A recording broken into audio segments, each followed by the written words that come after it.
আসসালামাইকুম দর্শক মণ্ডলী, আপনারা দেখতে পাচ্ছেন কাজ চলতেছে নেত্রকোনা আদর্শনগর কৃষি গবেষণা ইনস্টিটিউটে। এই যে ফ্লোরের রডগুলো চলছে, ফ্লোরের রড দেওয়ার নিয়ম হলো 5 ইঞ্চি পর পর। এই যে দেখছেন কতখানি পর পর, 7 ইঞ্চি পর পর দেখতে পাচ্ছেন।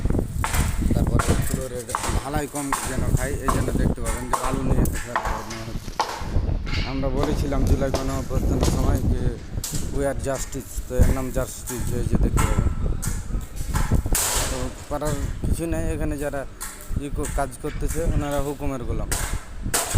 দেখেন কীভাবে বালু মারা হচ্ছে ফ্লোরের ওপরে। এই যে বালি, আর এই যে দেখেন এই রডের ভিতরে বালু ফেলতে কোনো জীবনে দেখেছেন কি না জানি না। তো এটা সবাইকে শেয়ার করে দেবেন, উচ্চ পর্যায়ে যেন পৌঁছে, এটা যেন সুষ্ঠু তদন্ত কামনা করা হয়। জায়গাটা হচ্ছে আদর্শনগর, মোহনগঞ্জ আদর্শনগর কৃষি গবেষণা ইনস্টিটিউট। আসসালামু আলাইকুম, ভালো থাকবেন।